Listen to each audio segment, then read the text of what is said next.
was very kind to come so far from the Brahma world to tell this lady that you should make offering to this Arahant, your son. So you see, like earlier we read, even like in the case of this mother of this Arahant, once that person, that monk has become a holy person, then he is worthy of even the mother paying respect to him. The mother will bow down to him because he deserves the respect, the reverence. Unlike I mentioned the Mahayana Sutra, which talks about the filial piety towards parents, where they say the Buddha saw this skeleton on the roadside and the Buddha bowed to this skeleton, which is just the opposite. The next sutta is 6.4. Thus have I heard, on one occasion the Blessed One was dwelling at Savatthi in Jeta's Grove, Natha Pindika's park. Now on that occasion the following evil speculative view had arisen in Brahma Bhakha. Stop here for a moment. This Brahma Bhakha, his name is Bhakha. He's a Brahma. And he thought to himself, this is permanent, this is stable, this is eternal, this is complete, this is imperishable. Indeed, this is where one is not born, does not age, does not die, does not pass away, and is not reborn. And there is no other escape superior to this. I'll stop here for a moment. So here this Bhakha, he's so happy because he's in this Brahma heaven, enjoying life, experiencing bliss, and his life is so long that he thought this world is permanent, is eternal.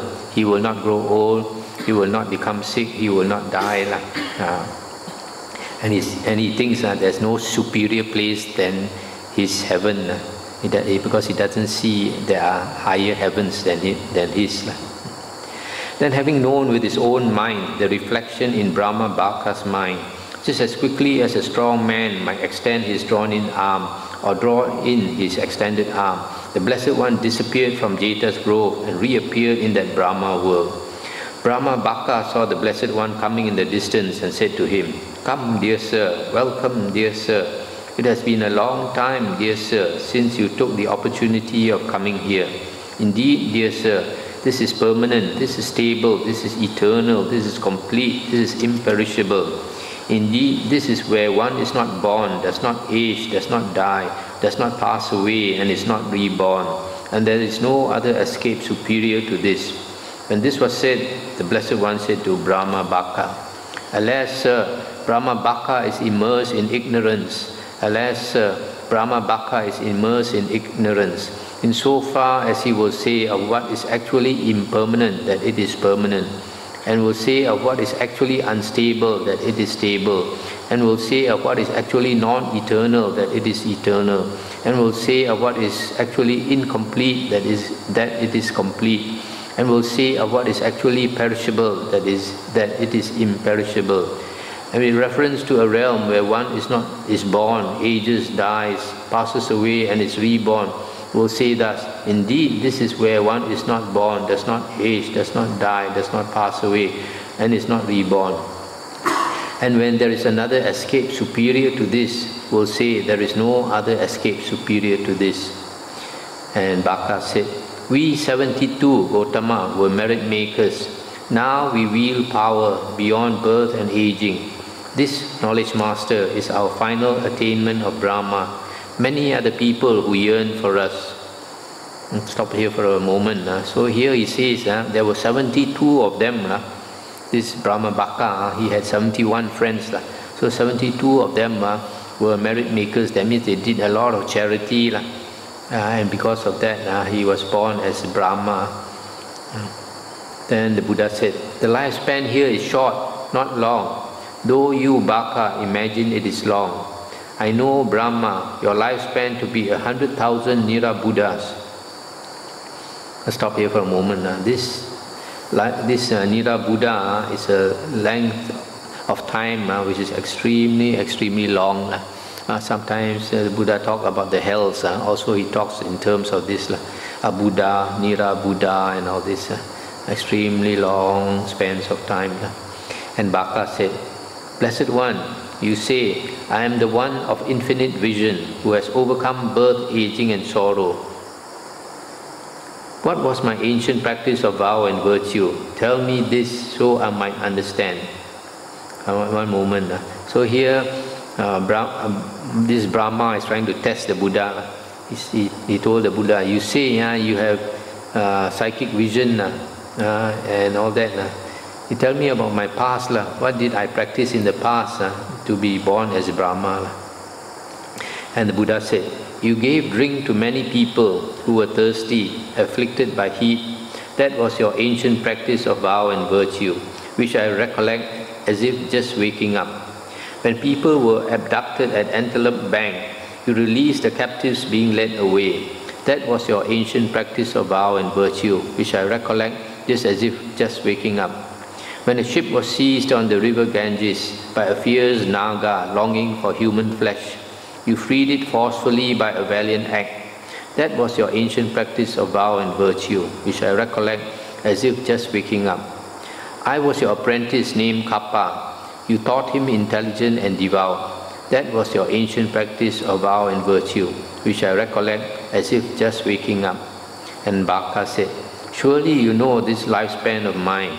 The others too you know. Thus you are the Buddha. Thus this blazing majesty of yours illumines even the Brahma world. So that's the end of the sutta. So here you can understand why the Buddha went to this Brahma Bhakka, because a long time ago this Brahma Bhakka was an ascetic with psychic power, and he did a lot of good deeds like saving people who were abducted, who were caught. Maybe bandits caught these people on Antelope Bank, and he led the captives away. And then another time, a ship was attacked by this Naga, this snake serpent. He trying to make the ship capsize so that he can eat the humans. And then this, according to this Dhammapada story, Dhammapada commentary, this ascetic, he transformed himself into a big, huge Garuda bird. Then he appeared to this Naga, and when the Naga, this serpent, he saw the Garuda bird, he was so frightened, he flew away, because they are enemies, the serpent, Naga, and the Garuda. So the Buddha said, I was your disciple named Kappa.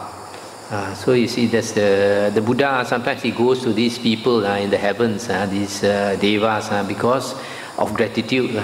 Previously, they were his teacher. So now he has become enlightened, but they have not become enlightened. So he thinks he wants to help them. And then finally, this Brahma believed him, and the Brahma said, this blazing majesty of yours illumines even the Brahma world. That means the Buddha's light is even much more brighter than the Brahma Devas. That when the Buddha appeared in the Brahma, they could see his brightness overpowers them. 6.5 at Savatthi. Now on that occasion, the following evil speculative view had arisen in a certain Brahma. There is no ascetic or Brahmana who can come here.